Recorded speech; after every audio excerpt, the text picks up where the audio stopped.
Hi, I'm Associate Professor Paul Finocchiaro, and I'm the Director Choreographer of 42nd Street at Minnesota State University, Mankato, the Ted Paul Theater, and the show runs April 8th through the 18th. One of the reasons I wanted to do 42nd Street was, for me, it was a huge experience. I went to see it in 1984. It was the first show that I actually saw on Broadway. And it was just a really amazing experience, and I always wanted to bring that to an audience myself when I became a director and choreographer. It really is it's a really backstage musical. It's about the workings of what happens when somebody gets injured and somebody else comes in, and it's a Cinderella story. Literally, someone comes in off the street who was afraid to walk into the audition, and by the end, she achieves great success. I'm not going to tell you what happens because I want you to come to see the show. So one of the things that I love about the show is that it really relates to what we do here at MSU. The students come in freshman year. They have a limited amount of experience, a limited amount of skill, and a lot of talent. And what happens is we train them so that by the end, in their senior year, that they can achieve what they want to achieve. Go to a major city, go to work in plays, work in musicals, do whatever they want to do. So the play really relates to what we do here as a team. It's a very, very heavy tap dancing show. From the opening number till the very end, the audience will get a full spectrum of all different kinds of tap. The opening number starts with the audition of the show, for the show, and it finishes with an 8-minute tap ballet, which I just finished choreographing last night, which you'll love. But it really tells the story of New York, of Times Square, of 42nd Street.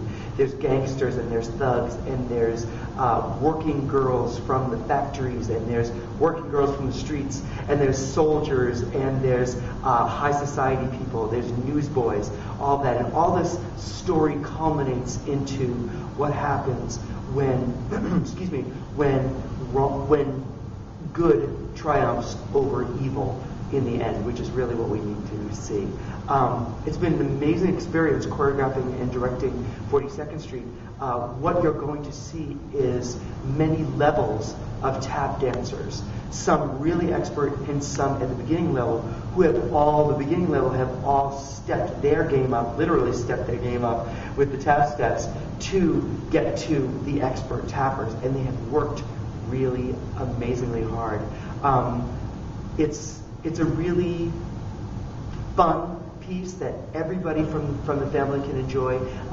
Granddaughters, grandmothers, mothers, daughters, fathers, sons. There's characters from the bossy director to the lovely scared ingenue in the beginning to the older comedy team. Lots of fun, lots of dancing, beautiful, beautiful voices with gorgeous arrangements of songs. The show itself was directed in the beginning by, the first director was Gower Champion, he and his wife Madge Champion were huge stars in the musical theater era of the movie musicals. And Gower Champion actually directed and choreographed this piece originally for Broadway, and unfortunately never got to see it because he passed away the afternoon of opening night. And the story goes that the cast didn't hear about this until the end of the show, when the producer came out and stopped the audience, and they actually thought he was telling a joke, and he said that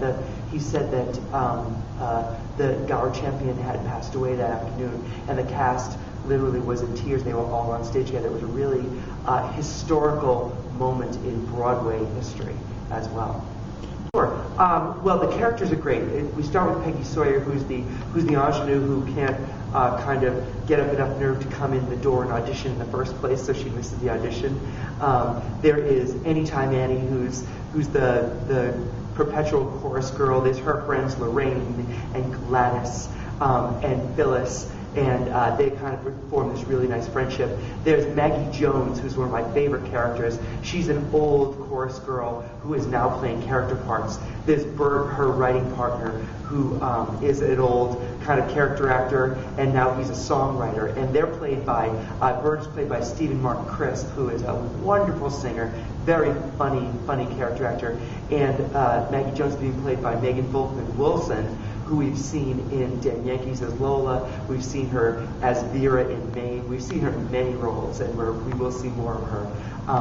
The ingenue, Peggy Sawyer, is being played by Kim Steffen, who you may recognize this year from playing Cinderella in Into the Woods, and the Ghost of Christmas Past. Thank you, Ghost of Christmas Past in Christmas Carol. She's got a wonderful voice, and she's a superior tapper. We've got a wonderful graduating grad student named Jerry J. Cranford, who actually was on Broadway in the production of Les Miserables. And he is playing Julian Marsh, the very demanding director, choreographer of the show. We have lovely Joey West, who's playing the character role of Abner Dillon, who's the money for the piece. And we've got a grad student, Deanne McDonald, who's playing the old diva star Dorothy Brock, who comes in to start the show. The cast is really a lovely ensemble of dancers. We have everything from freshmen who have never been on a stage before, in a main stage. We have non-theater majors. We have dance majors who are on our stage for the first time. And we have dance minors who are on our stage for the first time, who are absolutely delighted to be joining the cast with the majority of the theater majors.